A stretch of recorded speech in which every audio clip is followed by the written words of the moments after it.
Hai. Selamat datang ke sesi live Celoteh Dr. Mala. Pelik sikit hari ni sebab kita live petang. Kepada yang berpuasa, kepada yang tengah bersiapkan juadah berbuka, saya minta maaf sebab datang pada waktu ni. Tetapi kalau tak ada penonton live pun tak apa, saya still nak go on dengan sesi live ni sebab saya rasa saya dah tak ada masa lain dah untuk address isu ini. So selamat datang ke sesi live Celoteh Dr. Mala. Sorry sekali lagi sebab biasanya saya live malam pukul 10 malam. Jadi pukul 10 malam ni memang ramai tim Celoteh Dr. Mala, ramai follower yang biasanya macam dia kata dia tertunggu-tunggu lah memang pukul 10 malam tu dia check telefon sebab dia nak notification. Tapi hari ni saya tak boleh nak announce lebih awal pun sebab hari Ahad, hari yang yalah semua ahli keluarga kat rumah, anak dara saya pun tak tidur petang ni. So saya redah je sebab saya dah tak ada masa lain, saya kerja malam. So nak live malam memang tak sempat. Lepas kerja malam biasanya penat beberapa hari, nak recover balik pun makan masa. Biasanya bila saya live dengan kalian semua, saya kerja pagi biasanya ataupun saya cuti. Kerja shift ni banyak cuti. So bila saya cuti ataupun saya kerja pagi, saya akan live So kepada yang tak berkesempatan menonton video ini dan tengah tengok video ni secara siaran tertunda, dah marah, mengecam-ngecam Dr. Mala, saya minta maaf banyak-banyak. Ini yang terbaik saya boleh buat. Dan sekali lagi saya cakap, saya memang tak mampu nak umumkan dulu, nak announce dulu malam ni saya live, malam esok saya live. Memang life of a mother kan, I'm a full time working mother, and then anak kecil-kecil memang susah kita nak jangka masa kita. Saya rasa banyak kaum ibu di luar sana yang boleh faham apa yang saya cuba ceritakan. So as usual, kepada yang dah biasa dengan tim Celoteh Dr. Mala, boleh buat perkara biasa di awal rancangan kita ambil kedatangan. Kepada yang pertama kali bersama dengan saya Dr. Mala Santi Santirasagapan, seorang doktor pegawai perubatan di sebuah hospital swasta di Lembah Kelang. Saya bertugas di Jabatan Kecemasan. Saya dah lebih kurang 11 hingga 12 tahun dalam servis bekerja sebagai seorang doktor. So kerja saya memang di klinikal. Saya memang tengok pesakit. Saya memang bekerja di Jabatan Kecemasan. Namun saya tidak berurusan secara langsung dalam pemberian vaksin, pengambilan vaksin. Jadi tak perlulah syarikat-syarikat vaksin bayar saya ke ataupun rasuah saya ke, sebab memang saya tidak memberikan vaksin dan tempat saya bertugas sekarang, hospital swasta yang saya bertugas sekarang memang tidak memberi vaksin COVID-19 pun. Kami bukan pusat pemberian vaksin. So saya tak ada apa-apa conflict of interest pun untuk pengetahuan anda. So kepada yang dah mengenali saya, selamat datang sekali lagi. Dan kepada yang pertama kali dalam sesi hari ini, hai, saya Dr. Mala.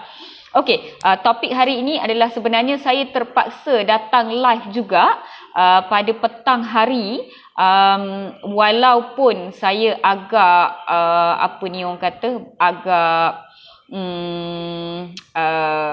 kesuntukan masa. Biasanya kalau sesuatu topik tu saya kesuntukan masa, saya cuba untuk tak sembang pun pasal topik tu. Saya biarkan sahaja. Saya benarkan rakan-rakan saya yang lain, doktor-doktor yang lain, untuk mengupas topik tersebut kalau saya memang dah tak ada masa. Saya bukan influencer yang setiap hari kena update status, setiap hari kena cerita juga saya pergi mana, saya masak apa, saya selfie dekat mana dan sebagainya. No, I'm not like that. Kalau saya tak sempat, memang saya tak update lah. Tetapi topik ini 2-3 hari kebelakangan especially semalam, memang terlampau ramai yang tag saya di macam-macam status, yang message saya tak putus-putus, sama ada di page ataupun di profile, dan ada juga pihak media yang menghubungi saya tak putus-putus dan saya masih tak boleh, ada yang saya masih tak reply, ada yang saya dah reply. Saya memang tak berkesempatan langsung. Saya busy sangat di tempat kerja, di shift pun memang busy, patient tak berhenti-henti, musim orang sakit, dan di rumah pun banyak tugas, banyak kerja, anak kecil lagi. So saya memang tak sempat. Walaupun pun saya gagahkan diri, saya datang juga live hari ini sebab saya kira topik ini sangat penting. Saya kira topik ini menjadi hangat, menjadi perbualan hangat di kalangan orang awam. Dan yang paling merisaukan saya adalah rakan-rakan yang selama ni yang memang mengikuti live saya daripada awal, yang memang banyak boleh bersetuju dengan apa yang saya cakap dan agak terbuka hati untuk menerima ikhtiar dalam bentuk vaksin sebelum ini, menjadi gusar, menjadi kurang yakin apabila timbulnya cerita daripada yang berbahagia Ketua Pengarah Kesihatan Tan Sri Dr. Nur Hisham Abdullah sendiri yang berkata bahawa 40 petugas kesihatan barisan hadapan, bukan petugas kesihatan, dia kata 40 petugas barisan hadapan didapati dijangkiti jangkitan COVID-19 setelah menerima 2 dos vaksin COVID-19 ya. Jadi ini adalah berita yang mengecewakan ramai pihak ya, terutamanya mereka yang dah macam okeylah, lepas sebelum ni saya macam was-was nak terima vaksin ke tak ya. Tapi lepas dengar Dr. Mala cerita, lepas tengok sesi-sesi live Dr. Mala, sebenarnya saya terbuka pintu hati, saya dah register, mak ayah saya pun dah terbuka pintu hati, dah register.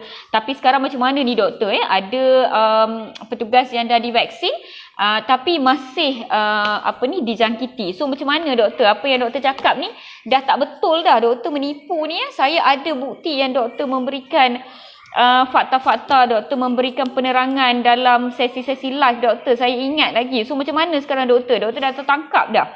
Ada juga anti-vaksin yang menganjing saya, menghantar mesej mengatakan bahawa kenapa senyap je, kenapa tak live dalam beberapa hari ni, kenapa tak kupas isu ni, dah malu ke bila temberang kamu pecah ya, sebab yelah petugas barisan hadapan dijangkiti COVID-19 walaupun dah divaksin. Tapi kami anti-vaksin ni daripada dulu lagi memang tak dijangkiti pun. So korang tak malu ke, dia tanya So saya nak cakap saya memang terus terang saya cakap ya betul saya agak terkejut dengan berita 40 petugas barisan hadapan disahkan dijangkiti COVID-19 daripada 450,000 petugas barisan hadapan yang telah divaksin. Saya memang terkejut, saya memang kecewa, saya memang terbeliak biji mata. Alright. So, siapa yang bersama dengan saya live hari ini ataupun jika anda menonton siaran ini secara tertunda, boleh letakkan hashtag 40 petugas positif COVID-19 ataupun hashtag masih dijangkiti selepas vaksin. Sebab hari ini saya nak jawab semua orang apakah yang Pfizer sembang, apa yang dia cerita dan apa yang dia deliver in the end So siapa yang bersama-sama dengan saya daripada video pertama sehingga saya rasa dah dekat 15-20 video dah saya bercerita hanya tentang COVID-19, vaksin COVID-19 dan sebagainya Jadi kamu ada bersama dengan saya yang mana saya bercerita tentang tahap keberkesanan sesuatu vaksin itu sama ada Pfizer yang saya ceritakan 95%, Sinovac 50% di Brazil dan juga 92% di Turki dan negara-negara lain. AstraZeneca lebih kurang 90% plus minus dan sebagainya, beberapa jenis vaksin lain yang saya sentuh. Saya rasa 3 jenis ni lah yang saya dah sentuh so far So kebanyakan vaksin yang diluluskan di dalam market in the market for now, tahap keberkesanannya lebih kurang 80 hingga 90% Jadi saya rasa apabila 40 petugas dijangkiti, ini adalah satu peluang yang baik untuk kita rujuk balik, kita baca balik apakah tahap keberkesanan. Sebab saya tahu ada palatau di luar sana, ada orang-orang di luar sana yang tak faham pun apa itu tahap keberkesanan dan dia sembang lebih, dia buat video live pumpang-pumpang, dia buat webinar pumpang-pumpang, duk cerita pasal tahap keberkesanan. Walhal dia tak tahu pun apakah definisi perkataan tahap keberkesanan. Ini kalau dapat kat cikgu kimia ataupun cikgu fizik, bila tak tahu definisi memang kena piat telinga Jadi saya nak cakap apa itu tahap keberkesanan. Tahap keberkesanan bermaksud berapa peratus yang dilindungi daripada jangkitan tersebut dan berapa peratus yang tidak dilindungi. Jadi bila kita bercerita tentang Pfizer contohnya, tahap keberkesanan dia 95%. 95%. Maksudnya 95 per 100. Ini yang kita belajar dalam matematik darjah 3. Waktu saya sekolah rendah darjah 3 lah. Anak-anak kalian sekarang saya rasa darjah 1 dah belajar dah. Saya dah tak ingat dah Okey. Jadi 95 per 100 didapati dilindungi daripada jangkitan COVID-19. Jadi kalau dalam soalan matematik yang soalan apa nama dia yang dia bagi kita ayat, lepas tu kita kena kira-kira penyelesaian masalah tu. Dia tanya kalau tahap keberkesanan vaksin ini 95%, berapakah jumlah yang akan dijangkiti walaupun telah divaksin? Jika populasi adalah 500 orang. Dia tanya macam gitu. Maksudnya setiap 100 orang yang kita vaksin, 5 orang didapati tidak akan mendapat perlindungan walaupun dia telah divaksin. 100 orang. Kalau kita vaksin 200 orang, walaupun kita dah vaksin 200 orang, 5 daripada 100, 5 daripada 200, 10 orang masih akan dijangkiti walaupun telah menerima 2 dos vaksin selepas 14 hari, sebab antibody memerlukan 14 hingga 21 hari untuk sepenuhnya terbina di dalam badan. Jadi tahap keberkesanan yang mereka sembang bila dijual Pfizer ataupun Sinovac ataupun AstraZeneca ni adalah 14 hingga 21 hari selepas sepatutnya, baru adil untuk dia, sebab benda tu dah berfungsi. Tak adil lah kita kira benda tu bila sebelum. Tapi tak apalah, dia kata kita kira, cincai kira lah. Tak apalah, kau jugalah menang, dia kata. Jadi sepatutnya kawan, kalau 450,000 ni saya dah bawa, sebab kalkulator kita orang kat rumah ni rosak rupanya. Ya Allah ya Tuhanku, tak boleh nak on. Habis I cannot on the phone. Okay, baru on. Saya tunjuk Jadi tuan-tuan, kalau 450,000 petugas barisan hadapan telah divaksin dan tahap keberkesanannya adalah 95%, apakah jumlah yang sepatutnya dijangkiti seperti yang dijanjikan oleh Pfizer? Sepatutnya, so kita tengok kalau 450,000, 1% adalah 450. Kalau 5%, alamak susah lah pula 900, 1,800, 2,250. Sepatutnya kalau 450,000 telah divaksin, 2,250 petugas barisan hadapan sepatutnya dijangkiti mengikutkan apa yang Pfizer tu sembang. Faham tak? Bukan 40 orang, tipu Pfizer tu. Kalau 40 orang tu baru berapa peratus? Dia kata 95% boleh dilindungi. Sekarang ni dia dah tipu dah. Dia dah tipu dah. Saya nak buka kalkulator. Senang, susahlah congak-congak ni. Kalau 450,000 telah divaksin kali dengan 0.05%. Tak payahlah dah peratus kalau ada 0.05. 22,500 korang. Saya salah kira lah. 5% daripada 450,000 adalah 22,500. Faham? Sepatutnya 22,500 dijangkiti selepas menerima vaksin Pfizer. Tapi rupa-rupanya 40 orang je. So bahagikanlah dengan 450,000. Dapat berapa? Ni dapat ni. Sama dengan ni dapat macam-macam nombor ni. Saya kali dengan 100. Tahap yang tidak dilindungi. Jadi saya tolak dengan 100. Rupa-rupanya tahap keberkesanan vaksin Pfizer adalah 99.9911111%. Faham tak apa yang Dr. Mala cuba sampaikan? Pfizer memang dah cakap daripada awal, tahap keberkesanan dia 95%. Jadi siapa yang tak tidur dalam kelas matematik darjah 3 bila cikgu ajar peratus, bila cikgu ajar pecahan, sebab peratus dengan pecahan ni dia banyak persamaan. Siapa tak tidur waktu cikgu ajar peratus, cikgu ajar pecahan, cikgu ajar probability. Saya belajar probability waktu matematik Maths 2 Form 6 saya belajar probability. Kita dah belajar dah semua ni. Kita tinggal nak asah balik, nak rembat balik anti vaksin yang duk sembang dengan kita ni, yang tak faham matematik, tak faham bahasa, tak faham sains, tak faham public health, semua benda dia tak faham, nak sembang je lebih. Betul tak anti vaksin yang duk hurung dekat page KKM tu? Nasib baiklah saya busy 2-3 hari ni, saya tak sempat nak rembat dia orang balik. Kalau tak memang siap kena dengan saya. Tapi ramai jugalah yang pergi serang dia orang. Saya sempat baca lah, nak reply tu tak dan. So, saya ulang siaran balik ya. Siapa yang bersiaran, ada 4,000 live viewer, terkejut juga saya. Saya bajet, yelah bulan puasa, petang, baru masuk asar ni, baru habis azan asar ni. Saya bajet tak ramai lah yang sempat live dengan saya. Dah 200-300 orang pun saya nak redah juga, saya tak kisah ya.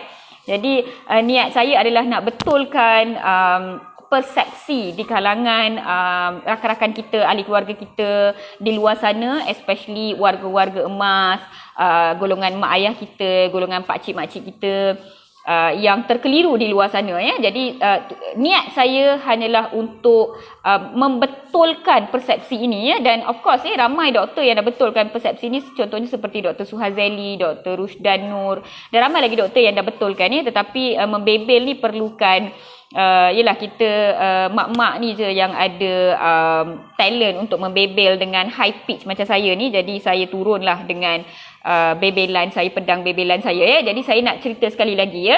Vaksin Pfizer yang diberikan kepada petugas barisan hadapan dijual dengan janji bahawa tahap keberkesanannya adalah 95% ya. Anda boleh rujuk balik video saya yang pertama, saya pakai baju kuning, dan yang berikut-berikutnya saya memang ada ceritakan tentang tahap keberkesanan ya, dan saya ada terangkan dengan jelas, sejelas-jelasnya apa maksud tahap keberkesanan ya. Tahap keberkesanan bermaksud perlindungan yang didapati ya. So tak ada apa pun yang maksum dalam dunia ni tak ada satu benda pun yang perfect dalam dunia ini selagi ia bukan ciptaan Tuhan ya. Takkan perfect.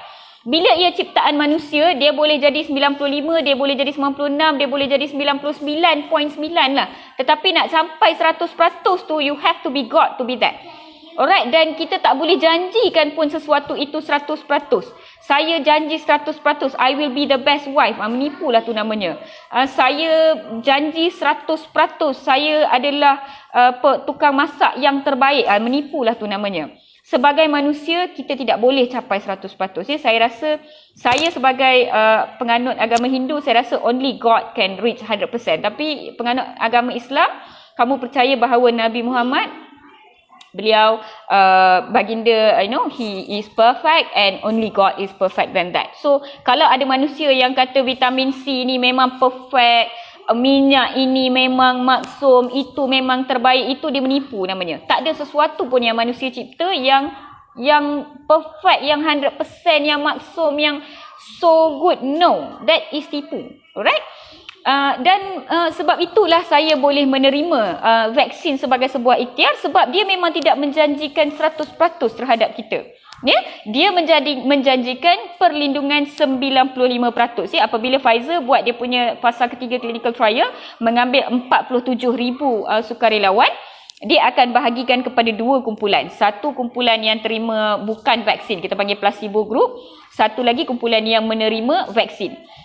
Dan dia akan ambil kedua-dua kumpulan ni, dia akan kira dalam kumpulan yang terima vaksin ni berapa ramai yang dijangkiti. Dalam kumpulan yang tak terima vaksin ni berapa ramai yang dijangkiti. Dia akan bandingkan, dia ada matematik dia dikira-kira, nanti dia akan keluarkan dia punya tahap keberkesanan. Dia juga akan mengambil kira jangkitan di dalam society ketika itu. So sebab itu dia ada peratusan terhadap tahap keberkesanan dia. Tiada satu pun vaksin yang di roll out di seluruh dunia yang mengatakan bahawa dia 100% boleh berfungsi. Saya rasa yang menjanjikan perlindungan sebegitu hanyalah golongan anti-vaksin yang memercayai vitamin C, vitamin D, vitamin tak apa-apa, produk sampah dan sebagainya. Ya, mereka menjanjikan 100%. Ya. Sebab itulah saya kata mereka adalah penipu. Tak ada satu pun yang manusia cipta ni yang 100%. Kalau korang beli iPhone kan, iPhone kata dia adalah telefon terbaik dalam dunia ni. Orang lain jual telefon 2-3 ribu je. 5-600 boleh dapat telefon dengan fungsi yang sama. Tapi iPhone jual 10-11 ribu, 12 ribu iPhone. Sebab dia yang terbaik. Dia bagi warranty begitu tinggi sekali. Tetapi ada ke yang sampai langsung tak ada iPhone yang rosak? Ada. You boleh tukar one to one. Dalam setahun ke berapa tahun warranty dia. Kalau rosak, kamu tukar je. Kamu pergi kat iPhone tu, kamu kata saya masih ada warranty, color dia dah tak cantik. Saya nampak hitam pula tiba-tiba. No, saya belum hitam, saya nak tukar. Dia tukar one to one, dia tukar. Itu adalah yang terbaik-baik yang dia cakap. Ya warranty 5 tahun, warranty whatever lah. Dia tak kata takkan rosak. Dia kata kalau rosak saya gantikan untuk awak. Kalau rosak saya akan bagi awak yang baru terus. Begitu saya confident dengan barang saya. Dan bila kita tengok dia punya kebarangkalian, dia ada berapa banyak dia tukar. Memang ada pun dia tukar. Memang ada pun orang yang datang pulang balik. Ya, memang ada yang cakap. Faham tak? So this is apa yang kita kata tahap keberkesanan. Kadar keberkesanan. Kalau ikutkan sebelum vaksin itu diberi, banyak perkara yang ditakuti seperti ada doktor kayangan yang buat video mengatakan bahawa 1 dalam 10,000 orang akan dapat muka sengit, akan dapat Bell's palsy. Dan saya pun ada buat video untuk bangkang dan menerangkan kembali apa yang dia cuba maksudkan dan setelah 450,000 saya rasa dekat Malaysia ni yang dah lengkap 2 dos 450,000 tetapi keseluruhan dos saya rasa dah dekat 1 juta juga yang diberi tapi tak lengkap 2 dos lagi lah Saya tak ada pula dengar cerita orang dok ratap kata dapat Bell's palsy yang pelbagai. So far tak ada lah terlampau tinggi yang dapat sebab Bell's palsy ni biasanya lebih kepada orang yang dah berumur. So saya rasa dekat dengan dalam fasa pertama ni tak ramai lagi orang berumur yang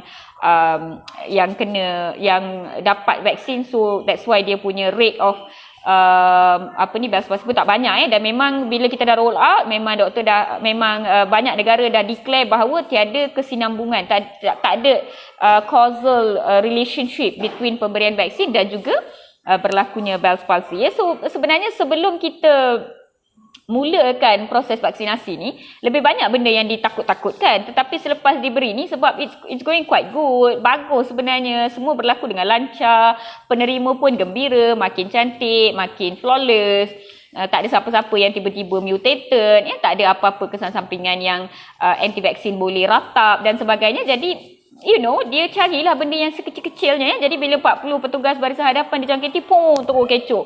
Wah, betul lah hari tu saya cakap, hari tu korang tak nak percaya, dah cucuk pun tak dapat. Hello member, cek dah cakap dah hari tu 95%. Hang tahu matematik tak? Ke fail matematik dulu? Takkanlah 1 dengan 0 pun kau tak tahu beza. Takkanlah 10 dengan 100 pun kau tak tahu beza. Benda simple macam tu Dan hari ni saya mengambil kesempatan walaupun di petang hari untuk bersembang, bersiaran bersama tim Celotex Dr. Mala supaya anda confident, anda boleh menjawab dengan sesiapa sahaja di luar sana dengan penuh confident, dengan penuh kalau orang Tamil lah kita orang kata geta, dengan penuh maconya you boleh jawab dengan orang lain hello, you tahu tak vaksin tu apa tahap keberkesanan dia? Tahap keberkesanan dia Okey, ada soalan Jap. Doktor, soalan saya yang 40 orang tu boleh divaksin semula tak? Tak perlulah. Tak perlulah vaksin semula Yang penting pemberian vaksin ini sebenarnya menjanjikan supaya keseriusan jangkitan tersebut, severity of the infection tahap keberkesanan dia untuk melindungi daripada jangkitan memang 95%. Maksudnya setiap 100 orang yang divaksin, 5 orang kemungkinan besar tidak dapat membina antibody yang optimum sehingga boleh melindungi diri dia daripada dijangkiti. Maksudnya 5 orang ni memang ada kebarangkalian boleh dijangkiti. Tetapi apabila kita tengok di kebanyakan negara dan juga ketika fasa ketiga clinical trial, ia menunjukkan bahawa penerima vaksin apabila dia dapat jangkitan, dia punya tahap jangkitan tu sebenarnya agak rendah. Dia mild simptom, sama ada tak ada simptom langsung ataupun dia mendapat simptom-simptom yang ringan sahaja yang mana tidak memerlukan kemasukan ke hospital, yang juga bermaksud kalau tak perlu masuk hospital bermaksud dia tidak perlu oksigen, dia tiada jangkitan di paru-paru, dia tak semput, sel-sel darah dia tak teruk dan sebagainya Yang pertama. Dan yang kedua, pengalaman kita sebelum ini mengatakan bahawa penerima vaksin dapat melindungi diri daripada kematian yang disebabkan oleh jangkitan COVID-19 hampir 100%. Saya masih menggunakan perkataan hampir 100% sebab saya rasa kalau dah memang ajal seseorang itu ditentukan, memang dia kena meninggal disebabkan oleh ini dan sebagainya, dan perkara itu masih akan berlaku sebab hidup mati ni sebenarnya kuasa Tuhan. Kita hanya boleh berikhtiar saja. Jadi kalau ikut data saintifik memang dia kata 100%. Saya lebih gemar menggunakan perkataan hampir 100%. Alright. So walaupun seseorang itu dijangkiti selepas menerima 2 dos vaksin ataupun 1 dos ataupun dah terima 2 dos vaksin tapi tak cukup 14 hari tiba-tiba dah dijangkiti, tahap jangkitan dalam badan dia sebenarnya agak ringan, agak sedikit dan senang untuk sembuh, cepat untuk sembuh, dan juga dia tidak memerlukan untuk masuk ke hospital menerima oksigen, masuk ICU dan sebagainya. Jadi tahap jangkitan itu sangat rendah dibandingkan berbanding dengan seseorang yang tidak menerima vaksin Fatah-fatah kalau kamu nak letak macam tu baik tak perlu siapa yang ada tolong blockkan dia sebab kita tak perlu haters pun dalam kita punya group ni dalam kita punya sesi ni. Alright, so ini adalah dia punya explanation dia sebab tahap keberkesanan 95%, as simple as that. Dan tahap perlindungan untuk kemasukan ke hospital dan juga kemasukan ke ICU adalah hampir 100%. Sebab itu saya rasa golongan-golongan seperti ibu kita, ayah kita, warga emas, golongan yang mempunyai masalah kronik, penyakit kronik, anda sangat-sangat disarankan untuk mengambil vaksin ini supaya walaupun dijangkiti, walaupun ada kebarangkalian untuk dijangkiti seperti 40 petugas kesihatan itu, kita harap jangkitan itu sangat sikit, sangat rendah, sangat normal, sangat mild, yang tidak memudaratkan kesihatan anda secara keseluruhan. Alright? So, itu je sebenarnya explanation daripada saya. I wanted to make it short and simple. Sorry sebab saya high pitch. Sebab yalah, because this topic ni dengan saya tak ada masa, saya tak berkesempatan. Memang ramai yang yang satu yang menunggang isu ini, dan yang kedua yang sebenarnya memohon untuk saya kupas. So saya menghormati jemputan kalian. Saya pun faham lah setengah orang memang dia nak Dr. Mala juga yang cerita. Saya nak Dr. Mala juga yang cakap sebab mak saya percaya Dr. Mala je. So saya terpaksa datang disebabkan oleh faktor-faktor sebegitu Kalau tak sebenarnya anda boleh follow Dr. Suhazeli, Dr. Rushdan Nur, Dr. Sakina, Dr. Rushaini, Dr. Nur Iliani Bujang. Banyak lagi doktor-doktor yang sebenarnya dia share, dia mengongsikan info-info kesihatan dan mereka sebenarnya adalah doktor-doktor yang berurusan dengan COVID-19 secara directnya memang mereka di Kementerian Kesihatan dan mereka uruskan pesakit COVID-19 dan sebagainya. Saya ni di swasta dan di Jabatan Kecemasan. So kalau ada pesakit ialah saya tengok tetapi all this, tapi benda macam ni 40 petugas kesihatan dijangkiti selepas terima vaksin. For me, itu bukan satu berita yang mengejutkan saya pun. Saya tengok, saya okey je, saya scroll je, tak ada masalah pun kan. Tapi bila dia jadi isu hangat tu macam saya terkejut lah. Macam susah sikit nak faham kot tahap keberkesanan tu. Jadi saya terpaksalah bersiaran membebel balik. Murniati Muhammad, antibody lemah, suami saya pun demam first dose and second dose, tak sempat demam tu, hampir demam, cuma tak sedap badan je So bergantung kepada antibody masing-masing lah. Yang penting at least adalah antibody. Dia sebenarnya macam ni kita lawan, walaupun semua orang dapat pedang yang sama kita dah bagi vaksin, kita dah bagi pedang yang cukupnya. Walaupun semua orang dah diberi pedang yang sama, ia juga bergantung kepada macam mana anda pegang pedang tu, macam mana anda you do it, macam mana anda ikut apa yang cikgu cakap, betapa kuatnya pegangan anda, betapa kuatnya apa faktor di hari tersebut dan sebagainya Walaupun semua orang dah diberi pedang, bergantung kepada bagaimana anda mengendalikan pedang tersebut. So pedang tu vaksin lah di sini Walaupun kamu dah kenal musuh, kamu dah ada pedang, bergantung kepada bagaimana anda mengendalikan pedang tersebut. Tapi yang penting at least kita dah ada pedang. Bayangkan kita berjumpa dengan musuh yang ada bullet, yang ada AK-47, tapi kita pedang pun tak ada. Kita kena pergi dengan tangan kosong sahaja. Bukankah lebih susah kita nak handle musuh itu? Sebab itulah tahap keberkesanan 90%, 95%, 99% adalah lebih baik daripada langsung tak ada tahap keberkesanannya. Sama juga tahap pedang yang satu yang pendek, yang simple tu lebih baiklah daripada langsung tak ada pedang dan cakap saya nak lawan musuh ini dengan doa sahaja. Saya nak lawan perang ini dengan kepercayaan saya terhadap diri saya sahaja sebab saya berfikiran positif. Itu kelakar tu namanya Kalau kamu tengok perang yang berlaku di bulan puasa, perang apa Perang Badar, perang Parit yang berlaku di bulan puasa, saya dah tak ingat dah Walaupun perang berlaku di bulan puasa, ahli-ahli peperangan itu tahu bahawa mereka akan menerima bantuan daripada Tuhan, mereka masih menggunakan strategi dan masih membawa pedang dan perkara-perkara yang perlu untuk menang sesuatu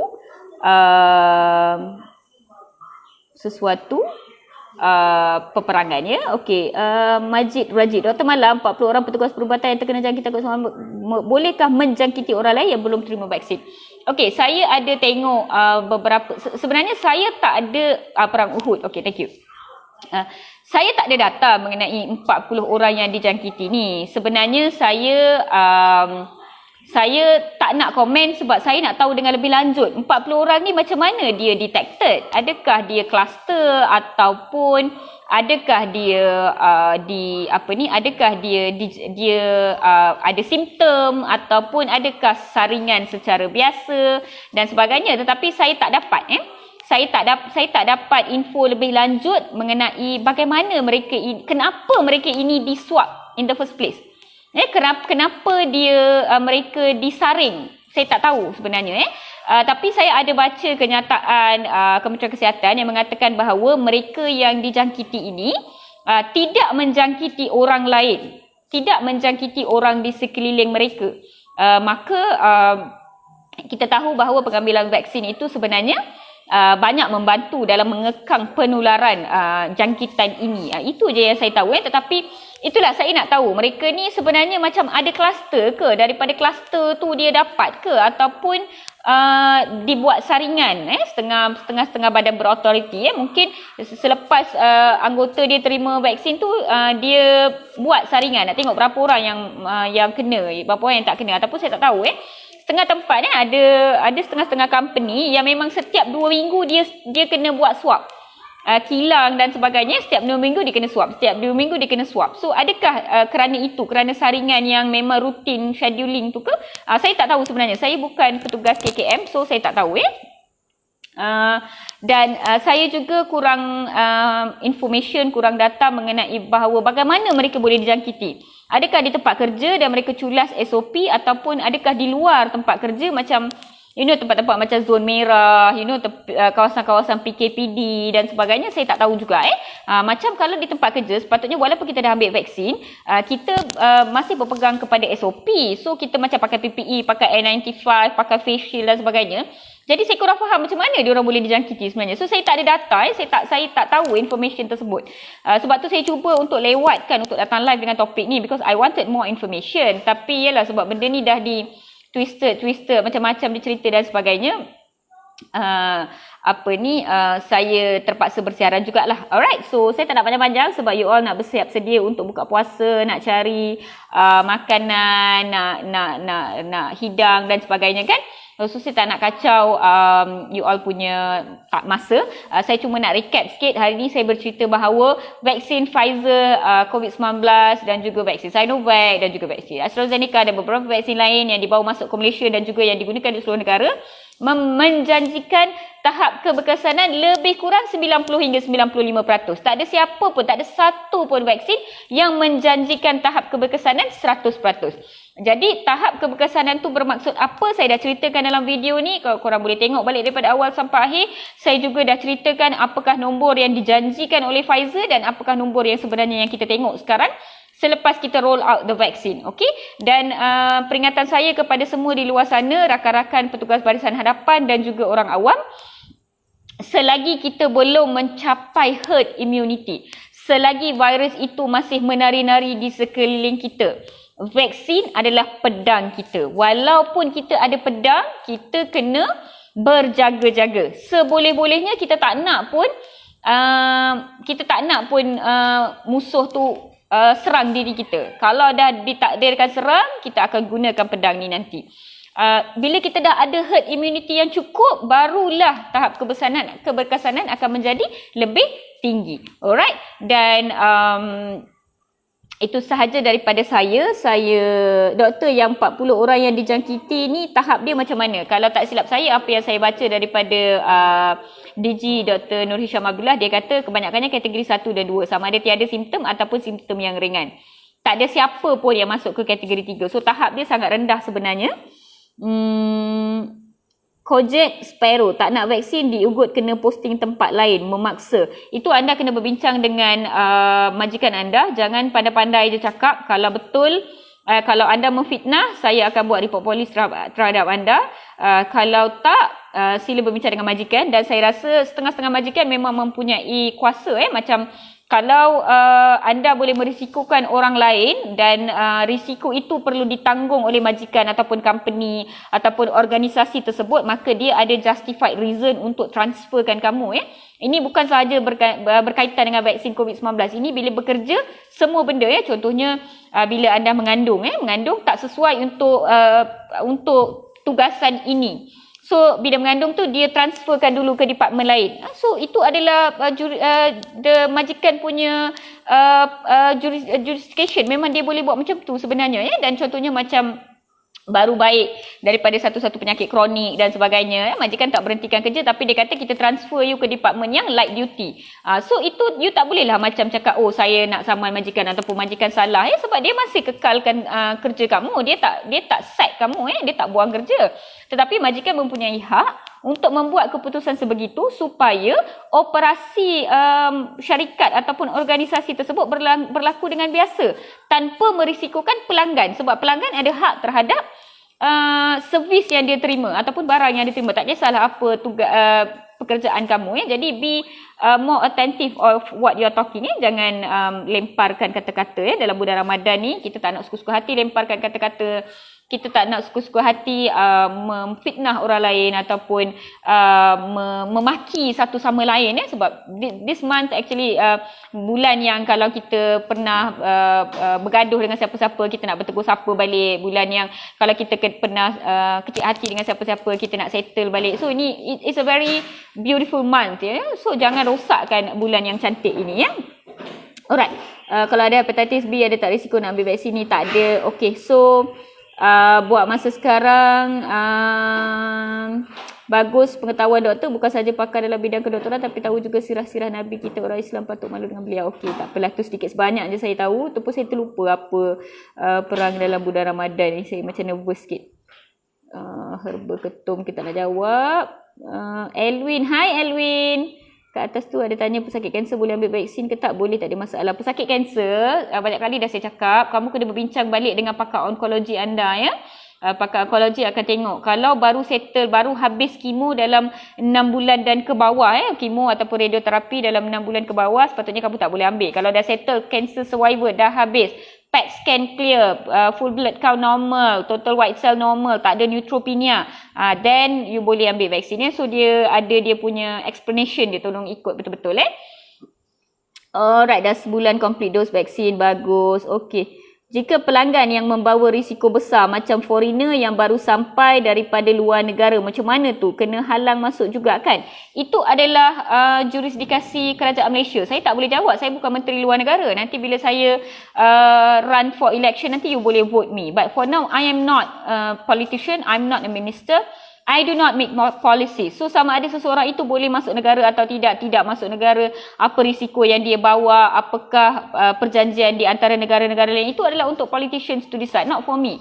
Tetapi contohnya dia dalam sesebuah premis, macam satu premis kata, okey, kalau My Sejahtera you bunyi tek-tek-tek, saya tak benarkan kamu masuk. Itu adalah hak orang tu, macam dalam rumah saya.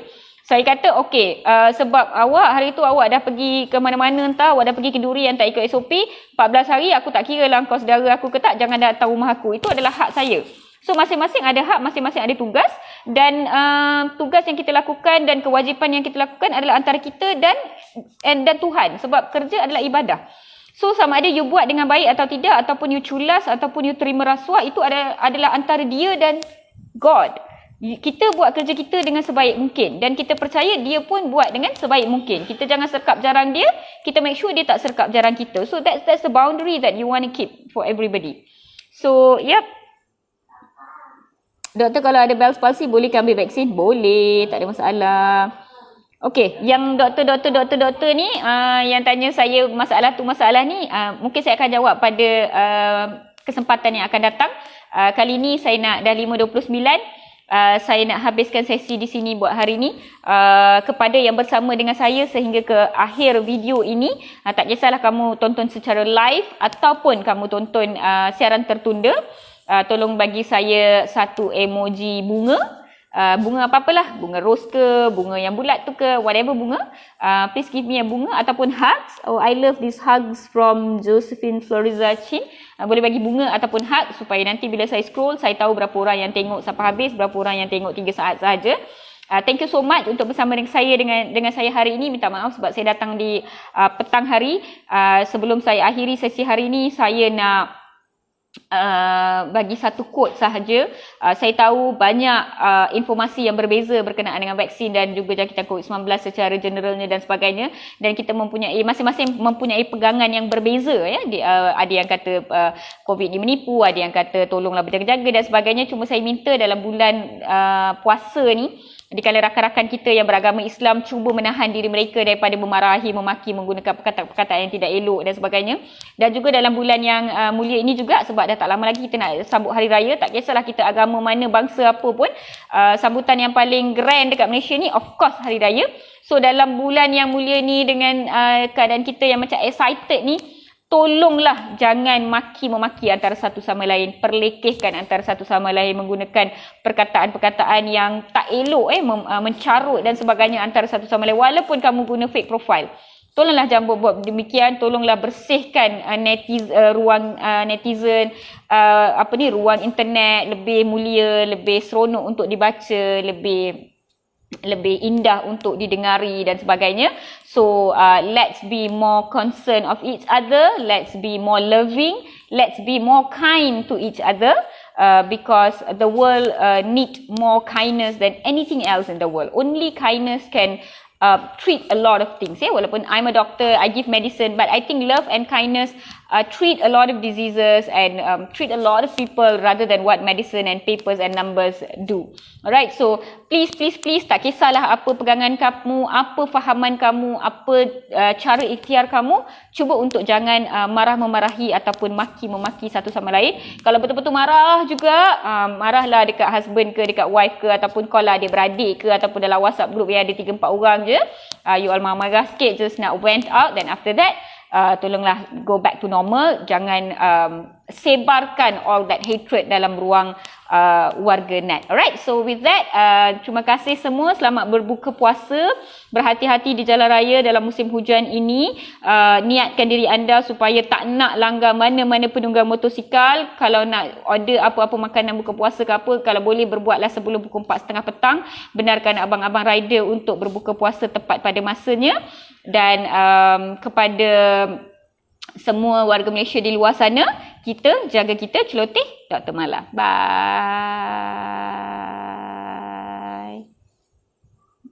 Nanti nak minta jasa baik doktor untuk share link doktor yang doktor cakap tadi. Okey, boleh share. You all boleh share this link, okey? Tekan share dan sharekan. Jangan download dan guna untuk your own page. Okey, so boleh share. Okey, bye. Celoteh Dr. Mala. Bye.